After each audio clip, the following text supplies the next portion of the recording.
with us for the next 15 months? I will. Okay, what's your name? Not for the next 15 months, Good but morning. Okay. next few months. What's your name? Alyssa? Hi, Alyssa. Manager. Beautiful. Welcome to Cornell University. I welcome you to this morning's event. On behalf of the university, I wish to remind all participants that Cornell values responsible speech and expression and the maintenance of public order. Specifically, our campus code states freedom to express oneself and to be heard, and freedom to assemble and lawfully protest peacefully are essential to academic freedom. These rules apply to all persons on the campus or using its buildings.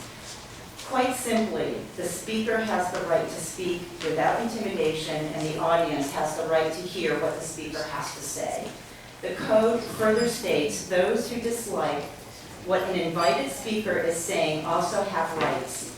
Also, those who oppose a speaker may make their views known, so long as they do not thereby interfere with the speaker's ability to be heard or the right of others to listen. Thank you for giving me this opportunity to review this important information. And again, welcome to Cornell University. And at this time, I'd like to introduce Joe Semplowski, the Congressman's Chief of Staff. Thank you, Joe. Thanks, Joe. Hi, everybody. My name is Joe Semplowski. I run Congressman Reed's district offices. I just want to thank you for coming. Well, Joe, before we get started, why don't we start with the pledge? Oh, start with the pledge of allegiance. No, that's all right. That way. Got a flag over here. I pledge allegiance to the flag of the United States of America and to the republic for which it stands, one nation, under God, indivisible, with liberty and justice for all. Sorry about that. Hey, no problem. So, again, thanks to everybody for coming out. And a big thank you to Cornell University for being willing to host us. As was just stated, that they have their policies about decorum, and obviously we expect everybody's going to be a fun conversation. We're going to be able to have a lot of different opinions, and that's the best part of doing this. This is our 101st town hall meeting that we've done since Tom took office. We're real excited to be up here in Ithaca. Actually, the largest employer in the 23rd Congressional District, Cornell University. So as I said, my name's Joe Semplowski. I run the Congressman's District staff. Allison Hunt from our office. One of our interns is here. James Smith is around. So if you have a question that you haven't had a chance to write down yet, please flag one of these folks down. Sharon Murphy from our office right there. And they will get it written down. The reason we do the written questions is not to stifle debate in any way, shape, or form. But we have a good number of folks here.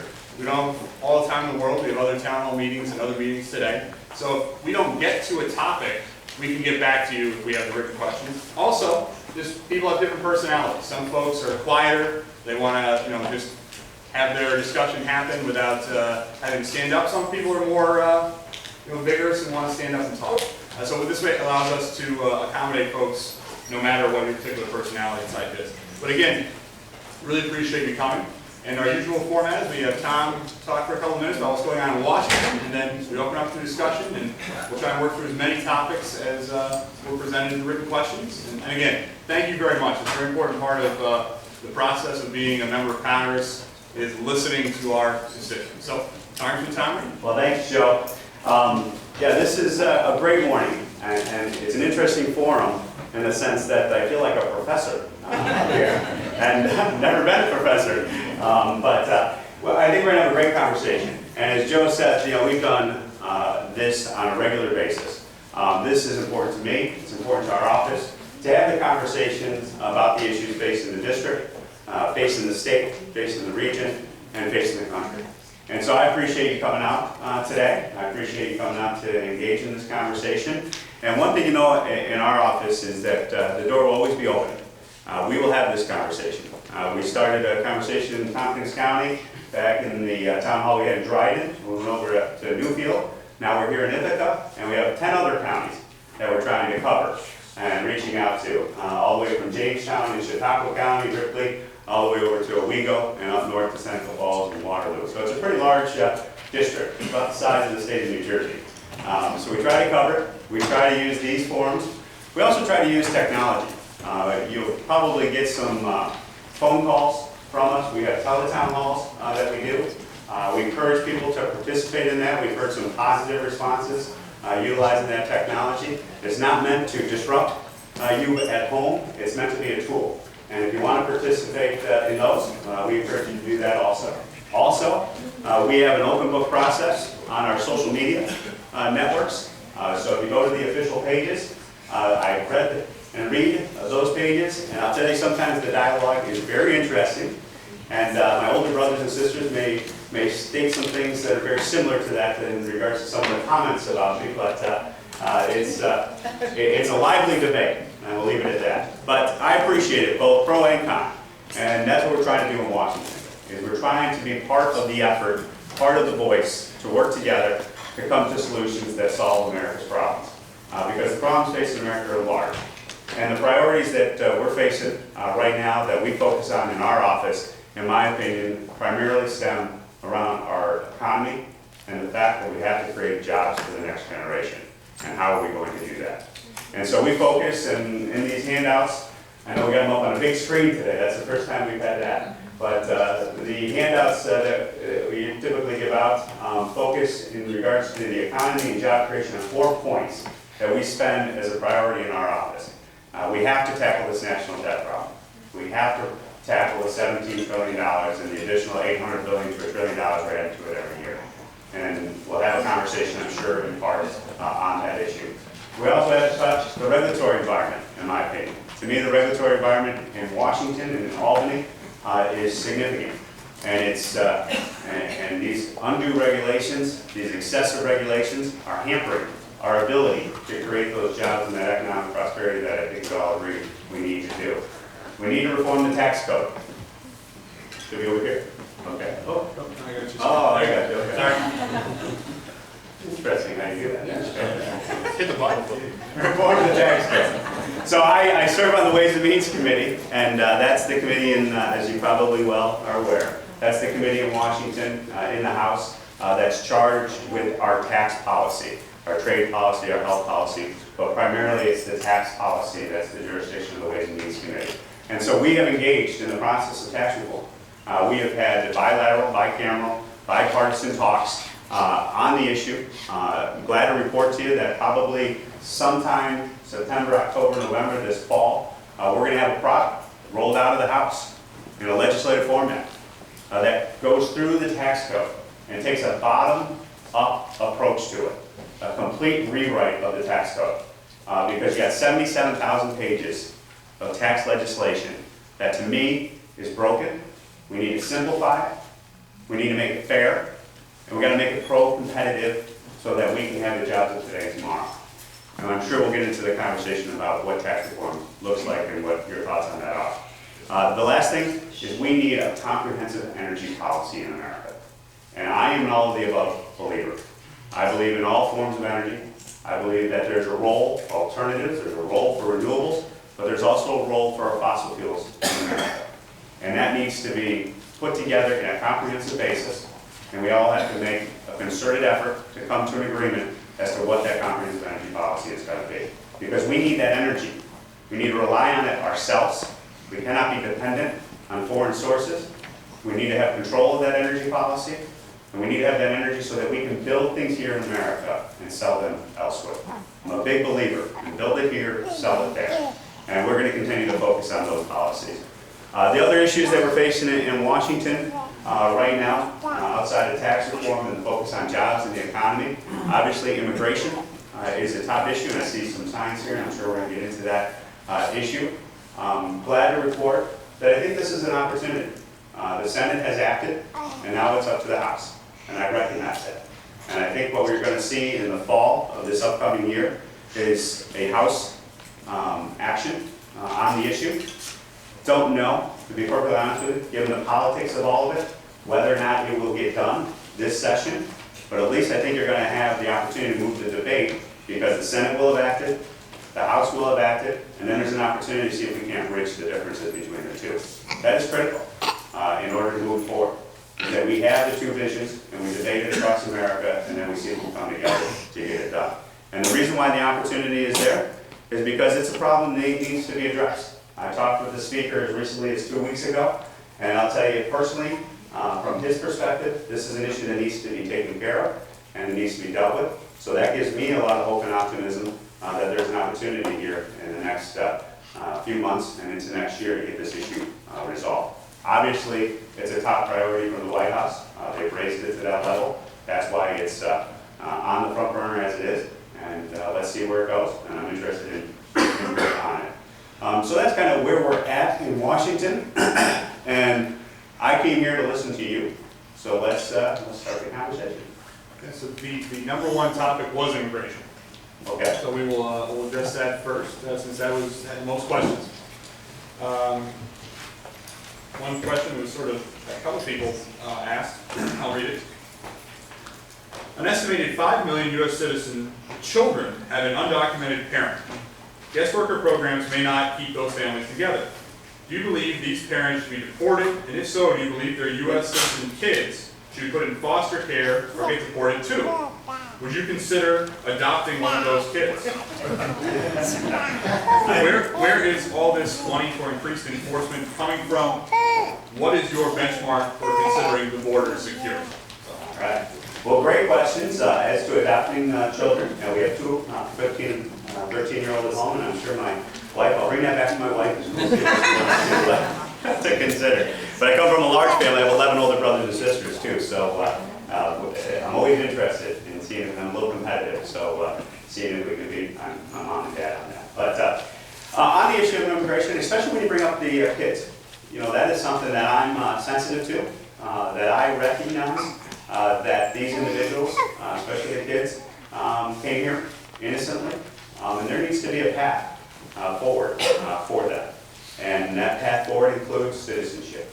All right, and I agree with that. Now, the issue of immigration in regards to illegal immigration, and the folks, the 11 million that are here, maybe I should, who asked the question? Who asked the question, Joe? The particular one I read.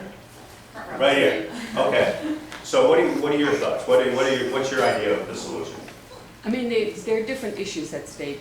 The question I was asking had to do with children who were born here and are U.S. citizen children. That's a somewhat different question from the dreamers who came over here as young children but are not U.S. citizens. So I'm glad to hear that you're considering pathway to legal status. I think that's very important. I also believe that, you know, family unity has to be a priority, and we really need to reassess our policy of just rounding up complaint dragnet measures to detain and then deport them. I don't believe that it makes our country more secure to do that. And I think it's, you know, even from a humanitarian point of view, it's a wrong-headed and inhumane policy. Well, and I appreciate that. And so the conversation that I think we need to have is fundamentally, so what is the solution to the problem? And I'm very interested in solutions. Because you have 11 million folks here who are here illegally. There's a lot of people that are opposed to any type of amnesty, immediate grant of citizenship. So I think that has to be recognized in this debate and in this conversation in order for us to get to the finish line. And I will say, talking and listening to many people that are here both legally and illegally, one thing that's resonated with me is, one, when you talk to people who have come legally, I've had the conversation say, you know, how is that fair to me? I came here, I utilized the processes, I made the investments, I did the right thing. But the people that came illegally are going to get the same benefit immediately that I went through all this hassle to get. So I think that has to be recognized in this conversation.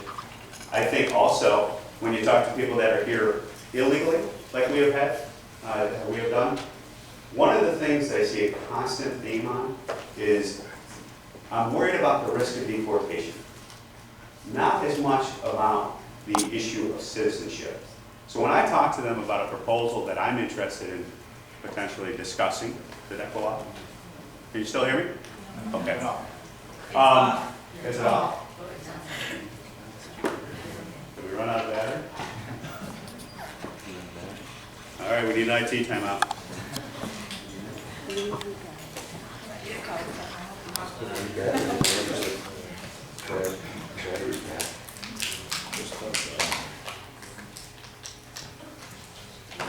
All right, we'll let him fix the technology a little bit. So when you talk to folks that are here illegally, one of the things that resonated with me is they're saying, listen, if what you're telling me is you're open to the concept of legal status immediately, and the risk of deportation is removed, but I had to forfeit my right to become a citizen, but my kids who came here with me can retain the right to become citizens of this country, they're very interested in that concept. And that is something I think, and we had a conversation yesterday at a town hall, informal meeting with people that wanted to focus on immigration in the agricultural community in particular. And that is one thing I think is a path to get to the finish line to solve this problem.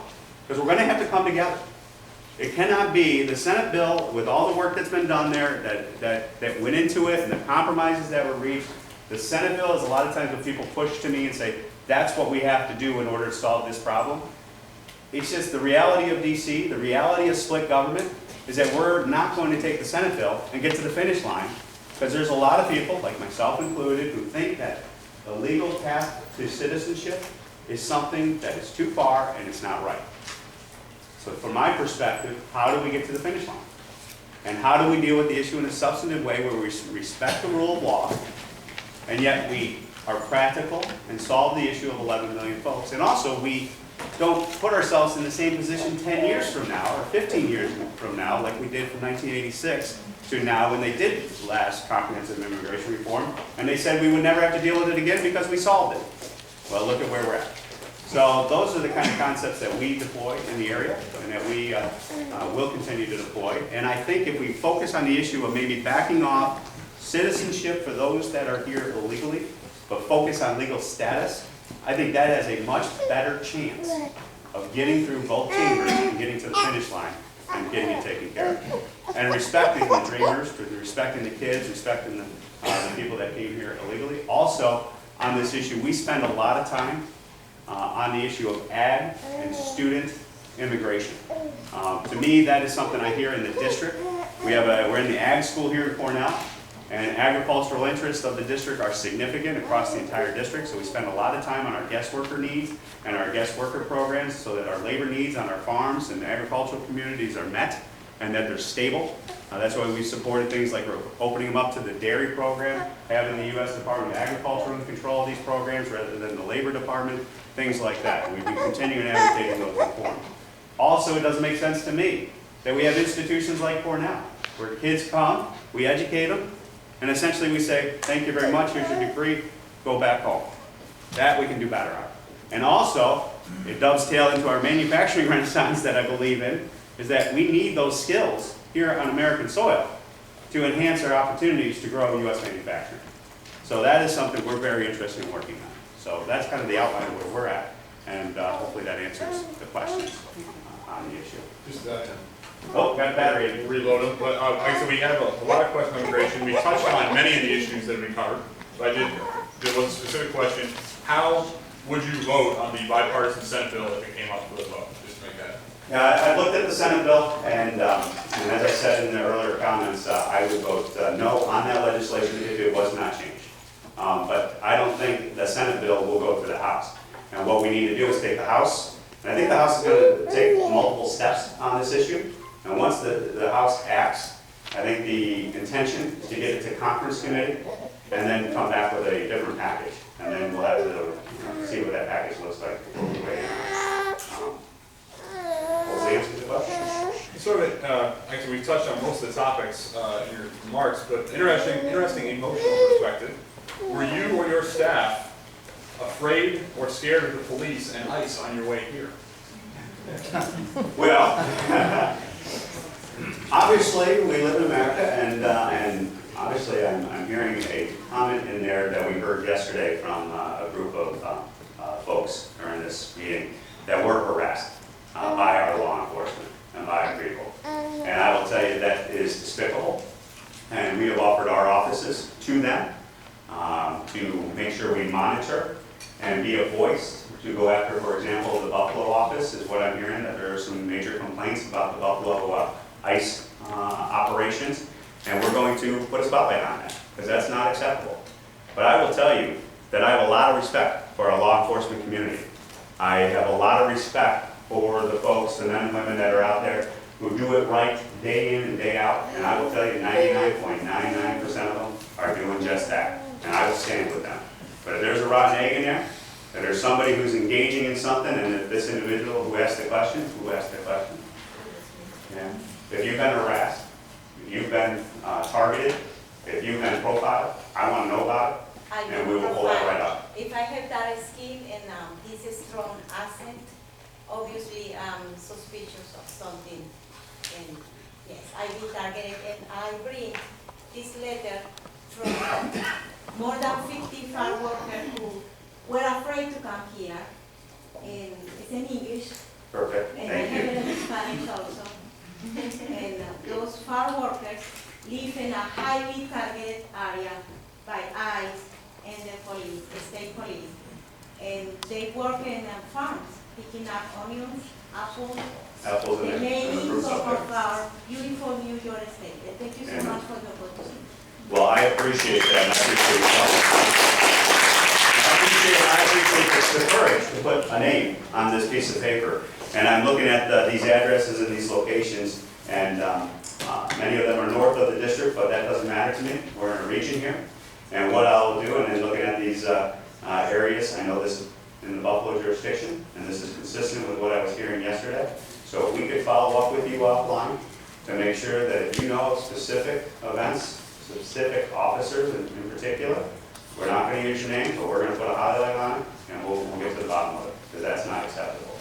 But the rule of law, though, has to be respected, and I will stand with our law enforcement folks. And I know Cornell has some of their finest here. That was part of their policies for hosting the event today, and I thank them for coming out and being with us as we go forward. So thank you. And again, we touched on many of the topics. I do want to point out that if people are having particular immigration issues, they can contact our staff. James here is our head of constituent casework, and he handles immigration a lot himself personally. And so we deal with a lot of students here at the university and other folks, farm workers that are having issues, to encourage them to contact our office from a constituent casework perspective, and including our office here in Ithaca. We have an office that's down at the Gateway Center. And we're open 24/7. I remember, yeah, Sharon laughed. I knew that was Sharon's laugh. I was at Christmas Eve midnight mass, and I got a call from the office, and people tracked us down. And we had a constituent who was stranded in Benin, Africa. And it took 2 days, but we started at Christmas Eve, and we used the office to help those people out and get them out. So it's not just immigration issues, it's, you can imagine, the amount of things that we get.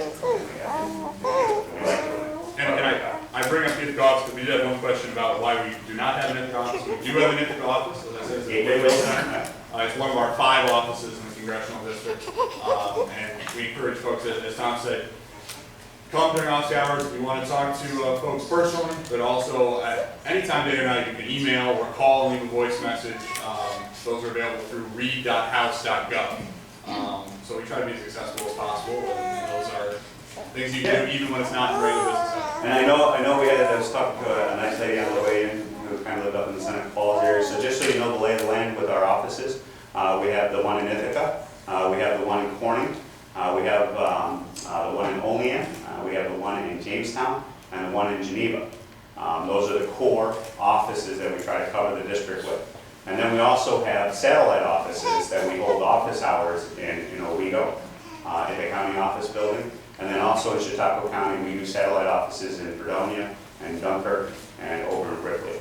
Not that many people here are going to travel all the way over to Chautauqua County, but if you want, I encourage I-86 being repaid. We talked about that. So it's good to get that done, but that was a bumpy road before. We do have a question sort of regarding you personally. Okay. Who owns and controls the debt recovery firm that you founded? Well, this is obviously coming up. Obviously, the campaign season has started, and this is something we're hearing some rhetoric on. We've had a protest down at the office, the official office, and this is something I'm sure you're going to hear. We have beautiful Alyssa with us here today from the campaign. We get to be filmed everywhere we go, which is, so I always got to make sure my hair is just perfect. But the debt collection business is something that was part of my law office. When we started, we did creditors work, we did municipal work, we did general litigation, I did general trial work. I started the law office in Corning, in a cubicle, all by myself. My first employee was that nice young lady right over there, Sharon Murphy, and we went to the back of the building, and then we went to the side of the building, and then we bought our own building down there in downtown Corning. And what this business is now a family enterprise. It's a family business. It's run by my brother. I do have an ownership interest in it. It's a minority position, but because of the nature of the business and the way it was, and the people that were working there. You know, that was one thing I wrestled with when I went to Congress. I mean, I had about 30 employees, and I'll tell you, it was very difficult because the question came up, do you just turn your back on it and you walk away from it? And does that mean those 30 people are not going to have a job? And that's what they were faced with. And so my brother, one of my brothers, my next older brother, and I talked, and that's how it evolved into that business and remains that business. I do not have, and I cannot have, day-to-day activity in that business, nor its operations. That's just the rules of the house, and we respect those rules, and we'll continue to respect those rules. So hopefully that answers the question on this, and I'm sure it's going to come up many times, because there's people who think that it's politically an attack. And, you know, with all due respect, the issues facing America are bigger than beating up me, attacking me individually. You know, I know who I am. I've never shied away from that. My family knows who I am. I do these town halls, stand before our constituents, before you, because I believe in it, and I will always do that, and I will continue to do that. And if our debate evolves or devolves into, you did this, you did that, you're an SOB, you're a blah, blah, blah, blah, blah, we're going to lose. We're going to lose our country. And to me, that's not acceptable. So, we'll move on, and we'll talk on other issues. Our second most commonly requested issue is the Affordable Care Act / Obamacare, if you want to call it. Probably a nice, simple question to start with. Do you support Obamacare? If not, what is your alternative for universal health care? Perfect. Well, I think our record is very clear on this issue. We do not support the Affordable Care Act. I obviously voted to repeal it more than once, which is frustrating, and it's frustrating to people out in the field. I get that, but it's good that we have a clear record of where we stand. That I think is helpful, beneficial, so people can't come back to their districts, which many in DC have a tendency to do, and say one thing, and then go back to DC and do another. We have a record, and that's why I was talking about immigration reform. The fact that we'll have the Senate on record, we'll have the House on record, that's good. Because then the elected officials can't run. And so on this issue, I think our position is clear. Now, when it comes to health care, I think that what the Affordable Care Act, one of the biggest problems with the Affordable Care Act is it didn't get to the root issue. What is going to contain these health care costs in America? Now, there are things in the Affordable Care Act, when you write a piece of legislation like the Affordable Care Act, Obamacare as the president likes to call it, you're going to touch upon things that make some sense. And you got some reforms on the insurance side, I mean things like pre-existing condition, 26 and younger that we support. And then there's some things about healthcare delivery in America that we're interested in being part of the conversation as part of a replacement, if we ever do replace the Affordable Care Act. Talking about things like prevention, talking about things like coordinated care, reimbursement models that are more not fee-for-service based, but more on a capitated, more on a quality of care, coordination of care basis, so that you're rewarding the efficiency in healthcare as opposed to what fee-for-service rewards, in my opinion, which is the more, and obviously if you know this issue, fee-for-service is you're reimbursed for the amount of services you provide. Obviously the incentive there financially is provide more services, you'll get more money. So we got to change that model. And how do you do that? Well, you reward efficiency by looking at it and saying, okay, we're going to treat you for this situation, and it's not based on the number of services that are performed on you, but rather how your outcome was, or what that was, and you get one lump sum. Now the problem with that model, and I recognize it, and this is the million-dollar question when we talk about this fundamental reform in healthcare, is how do you then not reward efficient but bad quality care? And you got to come up with the quality metrics to make sure that what you have is a good quality outcome as a result of the care that's been delivered. And that is something we've been working with, we've been working on. I work with guys like Tom Price, who's a physician on the Ways and Means Committee with us. And he has some great ideas in regards to some of these issues on reimbursement models that I think are warranted in how we're going to define quality of care. The other thing that we have to do in regards to cost containment is you have to get into the issue of tort reform and the whole concept of defensive medicine. Now, many elected officials will stand before constituents, will come in front of people and say, especially on my side of the aisle, that tort reform is the answer. We do tort reform and we get rid of all the waste, fraud, and abuse, and it takes care of health care and we don't have to worry about it. Problem with that is that's just not true. It's a piece of the solution, but it is an important piece of the solution, but it is not the solution. And so we need to dovetail that with these other policy changes that we could implement, and getting away from these reimbursement models that reward inefficiency. The other thing that we have to do, and this is my concern with the Affordable Care Act, one of my fundamental objections to it, is it puts the government in control of the health care decision-making process. I would like for the individuals, us, to have more of a role in that process. Right now we don't. Right now we don't. More of those decision-making processes are in the insurance carrier's world. They're in the employer's point of view because the employers provide a lot of the health care. The individual's role is very limited in this day and age. And I'll ask you a question. Who went to the doctor in the last, and I do this at many times, who went to the doctor in the last 90 days? Raise your hand. I'm just going to do a random thing. How much did it cost you? Sir, you mind me asking? No. Nothing? Okay. I haven't gotten the bill yet. Haven't gotten the bill yet? Well, most people, when I ask that question, they will say, well, it was $10. It was a $10 copay. And I say, no, that's not what I'm asking. How much did it cost you? And also, I encourage you, and I've done this when I got into the doctors, and I went to the doctor recently. I've lost over 100 pounds there, which is good. Hey, thank you. I always like saying it, make me smile. Thank you, I appreciate that. I've asked them, I said, no. Okay, what's this going to cost me? And the doctor's like, I don't know, you got to talk to the front desk guy. I don't know. I think it's $20 for your copay. And I said, no, doctor, what I'm talking about, how much did it cost? And they didn't, he couldn't answer. And that's not that uncommon. And that's a problem. That's a real problem. So how do we shift that dynamic and get it done? Sir, you got an input? Go ahead, sir. Yeah. I'm a woman. Oh, I'm sorry. Oh, so I am definitely not a politician, because that's a really cool there. I'm sorry, ma'am. Yeah. So it's one thing to ask this crowd how many people went to the doctor in the last 90 days, but what about those of us who can't afford to go to the doctor? Right. Amen. I have health insurance.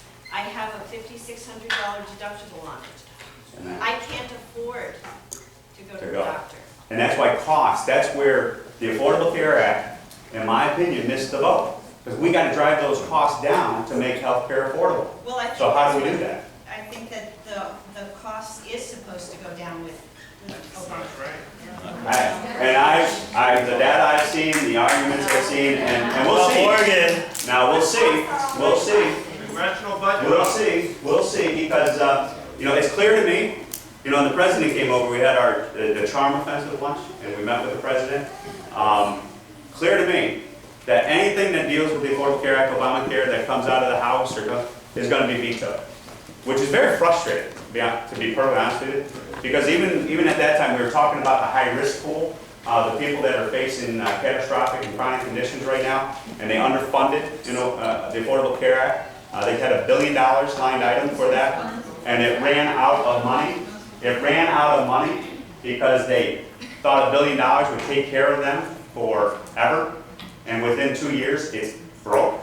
And so there's a problem there. So what we said to the president was, Mr. President, we got to take care of these people. These are Americans. These are people that have chronic, terrible conditions, and they don't have the access to care that they need. So why don't we use the money that is set aside in the Affordable Care Act, Obamacare, for implementation of it, to publicize it, that Secretary Sebelius has access to. Why don't we use that money in order to move it to the high-risk pool? President, issue a veto threat on it. Why? Because it's clear to me that we're going to go through this experience and this experiment in healthcare, and it's going to be under the Affordable Care Act. And I don't think it's going to end well. Now, you may disagree, and I know there's a lot of people in this room that disagree with that. But we're talking about healthcare, and it's a risk, and I think it's a risk that has to be recognized. And as Max Baucus, we worked together on tax reform. He's chairman of the Senate Finance Committee. I know Max. Even he said there's a real problem here with the implementation of it. The train wreck, quote unquote. That is a problem that we need to recognize and deal with. So I hope that we can come to a resolution to these issues, but time will tell. And I think as these problems compound themselves, I look at it, everything that I deal with in life, I try to look at it as an opportunity. And so maybe there's some opportunity down the road when people start rising up and saying, you know what, this isn't what I signed up for. This isn't what I was promised, that I could keep my health insurance. I could make these choices and that therefore I wouldn't be impacted by it. As those things come to light and come to be, maybe we'll have an opportunity to get to the real issue of healthcare, and that's the cost containment issue. We do have a couple other questions on We'll follow the what? healthcare that we haven't touched on. Do you approve of Congress being exempt from Obamacare and being subsidized so that they and their staff can keep their present plan? I am adamantly opposed to this. I firmly believe anything that we do in Congress, we should be equally treated as members of Congress like anyone else. And we will take positions and we will work to make sure that that is the case. Now, what you're touching upon in this question is something that's frustrating to me, because this is something that has been issued by the Office of Personnel Management, a ruling that came out. Now, the Office of Personnel Management is under the President. That's the President's agency. That somehow clarified the law to say that we have to go into the exchanges, which I agree with, which we should have to do it, and clarified the law and said that we can get contributions towards our health insurance just like we receive now. Now, remember, a lot of people think me as a member of Congress get the special health insurance policy, this health insurance plan. That's just not true. How it works, and rightfully so, is that when you go to Congress, when you become a member, you get a selection of plans that you qualify for. There are federal plans that you then select. And I'm a non-union postal worker for purposes of healthcare. That's the plan. My wife and I sat down and said, okay, this works for our family. And we contribute. We have the co-pays, we have the deductibles, just like a non-union postal worker. And there's a whole slew of plans that you get to choose from. So there's no special plan there, and rightfully so. And on the issue of contribution is what this issue is getting to, is that there was some confusion whether or not the employer, the federal government, or members of Congress could get a contribution towards their health insurance plan like they're receiving now. I think we should be treated just like everyone else who has to go into the exchanges, who have to, and if an employer wants to sponsor and reimburse some of those costs, okay, that's fine, but just make sure we do it clearly and that everybody knows what the rules are, and we in Congress are no different than anyone else. And then regarding upcoming budget vis-a-vis Obamacare, are you willing to support a budget that provides no funding for the implementation of Obamacare? If not, why not? Yeah. This is a strategy that we've heard and that we've heard discussed before, where essentially, just for background purposes, we got a big debate coming up in the fall. We have the continuing resolution, which is essentially the funding of the government, keep the lights on. Then we also have the debt ceiling debate, because you're going to hit the debt ceiling limit probably sometime November. So there are some issues, or there's some numbers that are coming out, given what Fannie Mae and Freddie Mac are doing, that maybe that will even get pushed further because there's a dividend coming out of them to sometime in potentially January, but I think the November timeframe is more realistic. So you got two events coming up. You got the end of September when the fiscal year runs out, and the need to do a continuing resolution or shut the government down. Then you have right on top of that the debt ceiling issue when you bump up to it, where we don't have the ability to run any more money. Why is the debt ceiling even an issue? It hasn't been an issue until the past 5 years with Democratic Republicans. You know, go ahead. Why the debt ceiling? Yeah, well, I wasn't there, and I'll tell you, I'm frustrated with Bush, and I was frustrated with Ronald Reagan with the amount of spending he put us on course of, and that spending is going to take us down. To me, the national debt crisis is a crisis. I wasn't there. when President Bush was there, but I can assure you, if I were, I would be screaming as loud as I scream about this issue today, because this is the problem. This is the root problem that threatens America's future. In my The opinion. Republican always quotes Reinhardt and Rogoff's Harvard review that's been debunked now. That's what they always use, is they say tying debt to economic development. And I've read Paul Krugman, I've read Krugman's material, I've studied that issue. The issue that is before us, and if you believe Krugman, if you believe deficits are irrelevant, that... It's not Krugman, it's every other economist. All right. So, if you believe that we can run these deficits and rack up this debt, $17 trillion on the books, some estimates of 90 trillion, 70 trillion off the books, and those unfunded liabilities aren't real well qualified, well then, we're going to disagree. And we're going to respectfully disagree. Because I've heard this philosophy, and I talked with many members on it. I have a reputation of sitting down and talking with people on both sides of the aisle. And I've had this conversation, and the unifying thing, I've actually had this conversation with Secretary Gagner, the three of us. And you know what gave me hope? He said, this isn't sustainable, Tom. This isn't going to work. This collapses. Any economy that has done these magnitudes of debts eventually collapse, and you go through a catastrophic situation. Now the simple question is, why? Why? I put it, this chart here, Joe. We always bring the charts to town because we know we're going to get into these issues. So we spend about $3.5 trillion. This is a pie of how we spend money in the federal government. Breaks it down into different categories. And what I'm going to direct your attention to, just to put it in perspective though first, defense, we spend about $670 billion every year. Discretionary, the whole CR, this is where the debate of the CR primarily is, about keeping the government open, is $615 billion. That's none of the other issues are part of that debate, that discretionary spending is. And so all of our defense is about $670 billion. Directing your attention to the interest piece up on top. Interest piece up there is $223 billion on that $17 trillion worth of debt. That's our, like on our mortgage, you pay your principal and interest, right? So that's the interest payments. Right now, that debt is being serviced at an interest rate that is historically low, extremely abnormal, and is also causing problems to seniors in the room. When you get your retirement account and your fixed assets, they report out, you go to buy a CD at a bank and they're giving you a point, less than a point on your money. That is a real problem for your retirement plans, isn't it? Yeah, I thought so. So that interest rate is low. If we continue on this path, sooner or later, those interest rates are going to go up. Now they're either going to go up because of normal economic conditions, or they're going to go up because of a catastrophe or a financial crisis, similar to like 2008 or something like that. When those interest rates go up, and they go to a normal rate of about 6, maybe 7%, does anyone have any idea the amount of interest payments on our debt, just on the $17 trillion, but by then probably the debt will be significantly more, what that interest payment will be? Anyone have to guess? Look at the numbers, know the numbers? Do you know the number?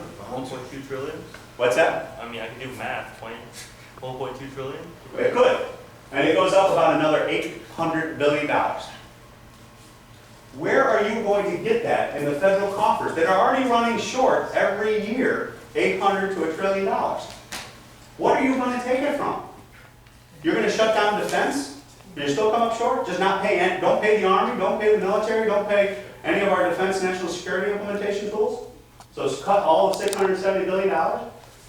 You're going to cut the discretionary?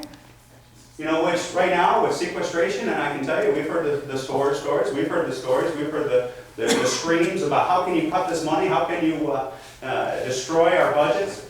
You're going to wipe out discretionary $615 billion? That's the crisis. That's right on the horizon that I see, and many other people see. But there's a lot of people I know in this room that are going to disagree. So who's going to disagree with me? This gentleman right here, jump now. I would like to disagree. So, Yeah. So how do you deal with that problem? sure, so let's back up for a second. Okay. So if I'd like to jump off of this point. So you said this is your opinion, and you said that you meet with several different people. What I'm very confused of with a lot of Republicans, what frustrates me is, so my question for you is, why do you believe what you stated that you believe these things, you're giving these things, but why do you believe this version of the story as opposed to the other versions that involve not worrying so much about later because there are some facts and research and history that proves that some additional government spending right now on infrastructure will address demand, which is a huge issue for small businesses. There's some compelling arguments that that's why both small and large businesses are holding onto their cash or not hiring. Yeah. And I just have to emphasize, okay, my question is, how do you determine from all the people that you speak to who's right and who's wrong? What criteria do you use? What would looking wrong to you look like? And the reason it's so important to me is you're speaking at a research university. This whole place is dedicated to the fact that there is a process by which to determine credibility. It may not be an answer for everything, but we look at the past, we look at history, we test and we retest, and we go through peer review processes. And you, on the previous slide, excuse me, this is important. On the previous slides, for example, and I've read your literature and your press releases, like you cite the U.S. Chamber of Commerce a lot.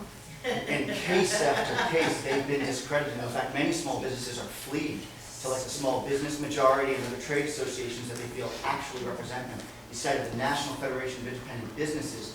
I looked up the stats because you had them in there last time. The things that they're reporting from their surveys on things like business concerns about taxes or regulation, they're roughly